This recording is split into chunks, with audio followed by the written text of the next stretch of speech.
Good morning students. तो आज हम ईवीएस में चैप्टर 12 वाटर फॉर ऑल पढ़ने वाले हैं। क्या पढ़ने वाले हैं बच्चों? आज हम अपना एक नया चैप्टर स्टार्ट कर रहे हैं जिसका नाम क्या है? वाटर फॉर ऑल, मतलब सभी के लिए पानी। क्या है बच्चों? सभी के लिए पानी। पानी तो आप जानते हो ना क्या होता है, कि सभी चीजों को पानी की जरूरत होती है। सभी काम को करने के लिए हमें पानी की जरूरत होती है ना। तो चलिए देखते हैं और चैप्टर को पढ़ते हैं। ओके, तो फर्स्ट लाइन क्या है? Living things can not survive without water. मतलब जो भी सजीव वस्तुएं होती हैं, मतलब जिन वस्तुओं के अंदर जान होती है, लिविंग थिंग्स सजीव वस्तुएं बिना पानी के जिंदा नहीं रह सकती हैं। क्या समझ आया आपको कि सजीव वस्तुएं पानी के बिना जीवित नहीं रह सकती हैं। हाँ, अगर कोई भी लिविंग थिंग है तो उसे वाटर की नीड होती ही होती है। ओके, तो सभी वस्तुएं सजीव वस्तुएं कैसी वस्तुएं बच्चों? सजीव वस्तुएं पानी के बिना जीवित नहीं रह सकती। चलिए आगे देखते हैं। Most part of the earth is covered with water. अधिकतर जो हमारी अर्थ है उसका अधिकतर भाग क्या है बच्चों? पानी से ढका हुआ है। Most part of the earth, मतलब अर्थ का अधिकतर भाग इज कवर्ड ढका हुआ है विथ वाटर, पानी से।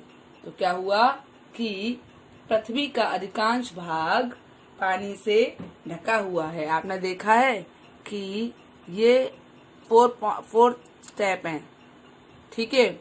तो हमारा इतना स्टेप पूरा पानी से ढका हुआ है। सिर्फ एक हिस्सा है जहां पर हम रहते हैं। 3 हिस्से पानी से भरे हुए हैं। ओके, तो आगे चलिए क्या है? देखिए, ये हमारी अर्थ है। इस पर जो अर्थ है ये हमारी पूरी, इस पर 1 2 3 मतलब जो 3 पार्ट हैं वो क्या पूरा भरे हुए हैं पानी से। बस एक पार्ट बचा जिसमें हम लोग रहते हैं। ओके, तो क्या हुआ? तो बताइए, ये हमारी अर्थ है, इसका अधिकतर भाग क्या हो गया? पानी से भरा हुआ हो गया ना। ये भी पानी, ये भी पानी, ये भी पानी। सिर्फ एक ही पार्ट तो बचा जिसपे आप रह रहे हो। 4 पार्ट्स में से बताइए। तो अधिकतर भाग में क्या है? पानी है, पानी से ढका हुआ है। चलिए आगे देखते हैं। That is why Earth is also called the blue planet. That is why Earth is also called the blue planet. तो बच्चों, इसीलिए इस कारण पृथ्वी को नीला ग्रह भी कहते हैं। इस कारण पृथ्वी को क्या कहते हैं बच्चों? नीला ग्रह भी कहते हैं, क्योंकि उसके जो 3 भाग हैं वो वाटर से भरे हुए हैं और एक ही भाग है जिसमें हम लोग रहते हैं, है ना? तो इसीलिए इसे हम क्या कहते हैं? ब्लू प्लेनेट भी कहते हैं, मतलब नीला ग्रह भी कहते हैं। ओके, तो आगे देखते हैं। There can be no life without water. There can be no life without water, मतलब क्या हुआ कि पानी के बिना जीवन नहीं है। पानी के बिना क्या नहीं है? लाइफ नहीं है, जीवन नहीं है। क्या आप बताइए, आप पानी के बिना एक भी दिन रह सकते हो? नहीं रह सकते हो ना। तो पानी के बिना क्या नहीं है? जीवन नहीं है। लिखा है ना, there can be no life without water, मतलब क्या हुआ? पानी के बिना जीवन नहीं है। उसके बाद आगे देखिए। We need water for almost all our activities like drinking, bathing, washing, cleaning and cooking. क्या है बच्चों? हमें पानी की जरूरत होती है for almost all our activities, मतलब सभी तरह की, मतलब लगभग सभी तरह की गतिविधियों के लिए हमें पानी की जरूरत होती है। जैसे कि पीने के लिए पानी चाहिए ना, नहाने के लिए, धोने के लिए, सफाई करने के लिए और खाना पकाने के लिए भी। तो आपने क्या देखा कि हमें सब कामों के लिए पानी की जरूरत तो होती ही है, ठीक है? तो हाँ, एक बार फिर से बोल देती हूँ। हमें लगभग सभी गतिविधियों जैसे पीने, खाने, धोने, सफाई करने और पकाने के लिए पानी की आवश्यकता होती है, मतलब पानी की जरूरत होती है। चलिए उसके बाद आगे देखिए। आप देख सकते हैं ये बॉय नहा रहा है, तो इसको किसकी नीड है? वाटर की नीड है। अगर इसके पास पानी नहीं होगा तो ये नहा लेगा? नहीं नहा पाएगा। ठीक है, तो इसको वाटर की नीड है ना, तो बॉय बेथिंग मतलब लड़का नहा रहा है। उसके बाद आप देख रही हो कि ये लेडी है, ये क्या कर रही है?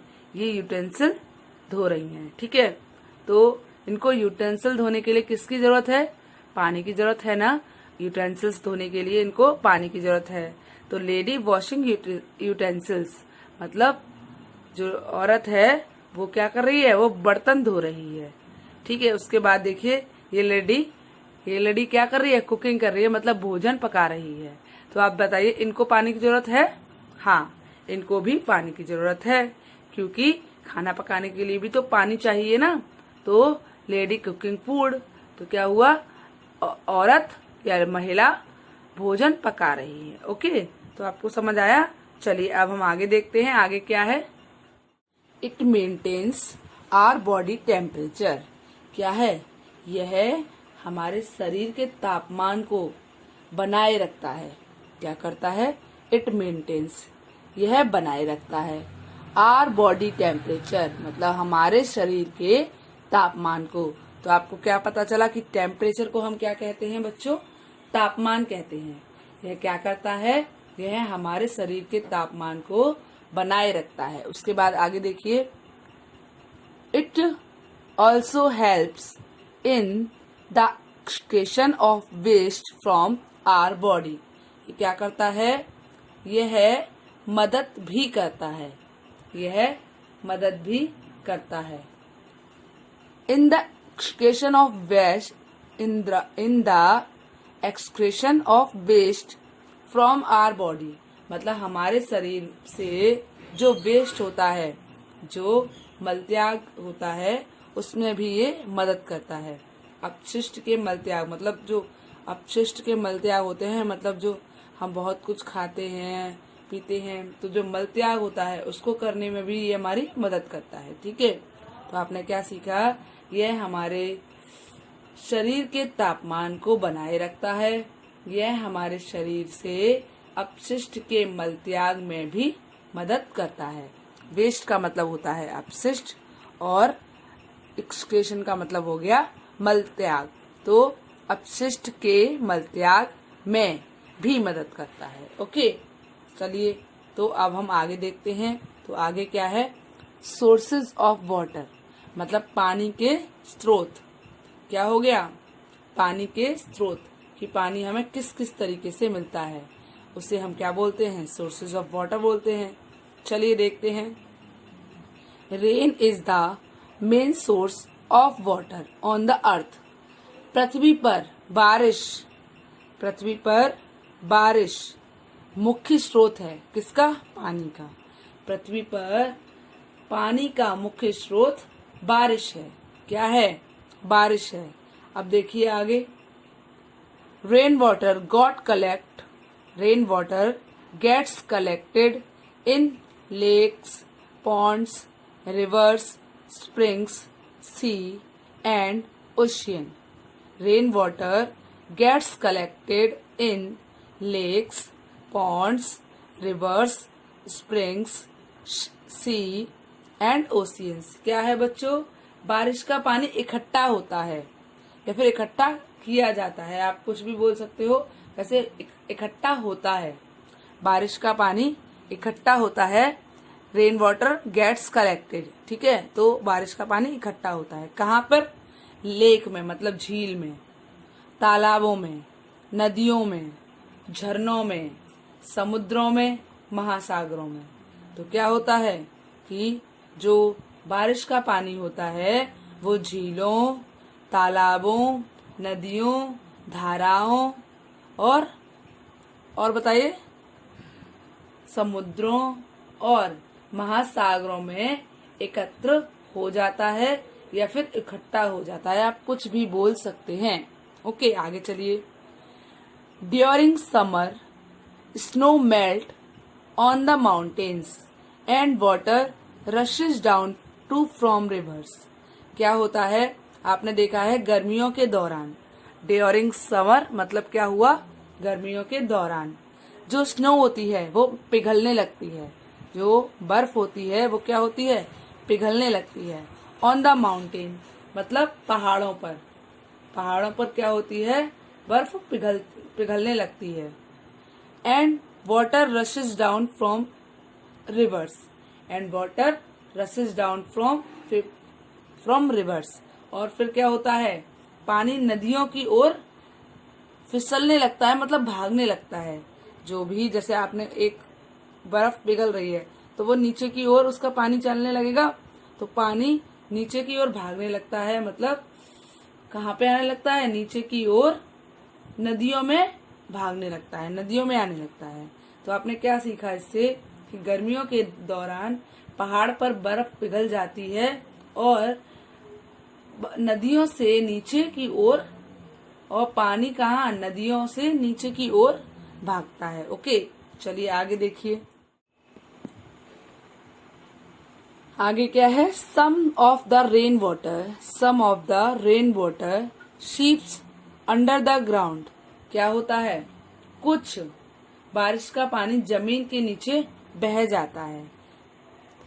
Some of the rain water का मतलब कुछ बारिश का पानी, शीप्स मतलब बह जाता है, अंडर द ग्राउंड जमीन के नीचे।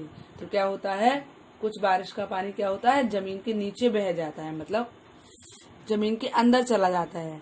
This is called underground water. इसे हम क्या कहते हैं, भूमिगत जल कहते हैं। इसे क्या कहते हैं बच्चों, भूमिगत जल कहते हैं। एक बार फिर से बोलिए, क्या बोलते हैं, भूमिगत जल बोलते हैं। ठीक है, this is called underground water. चलिए उसके बाद आगे देखिए। This water is taken out by digging wells, tube wells and handpumps. क्या होता है, दिस वाटर इज टेकन, इस पानी को हम ले सकते हैं, कैसे, या फिर बाहर निकाल सकते हैं, कैसे निकाल सकते हैं, बाय डिगिंग वेल, कुआं खुदवाकर, ट्यूबवेल खुदवाकर, या फिर हैंडपंप लगवाकर। तो आपको क्या समझ में आया, यह पानी कुओं, ट्यूबवेल और हैंडपंपों की खुदाई करके बाहर निकाला जाता है। क्योंकि आपने देखा है ट्यूबवेल लगते हैं, फिर उसमें से पानी आता है। तो ये कौन सा पानी होता है, अंडरग्राउंड वाटर होता है, जो बारिश के समय में नदी के वो जमीन के नीचे चला जाता है। ओके, उसे हम अंडरग्राउंड वाटर कहते हैं। तो ट्यूबवेल और वेल मतलब कुएं और हैंडपंप, इनसे कौन सा पानी निकाला जाता है, जो अंडरग्राउंड वाटर होता है उससे निकाला जाता है। चलिए आगे देखिए। In cities water is collected from lakes and rivers and sent to the water treatment plants where it is cleaned and supplied throughout the city through pipes।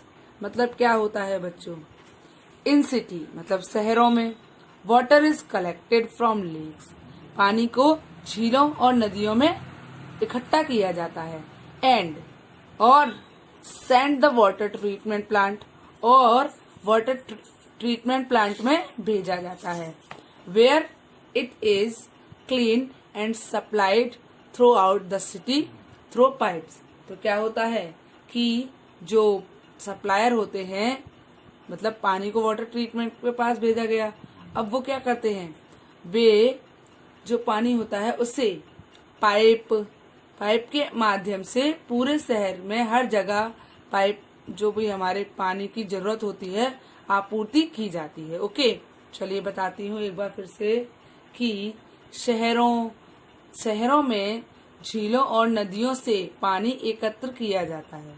शहरों में झीलों और नदियों से पानी एकत्र किया जाता है, और वाटर ट्रीटमेंट को हम बोलते हैं जल उपचार संयंत्रों।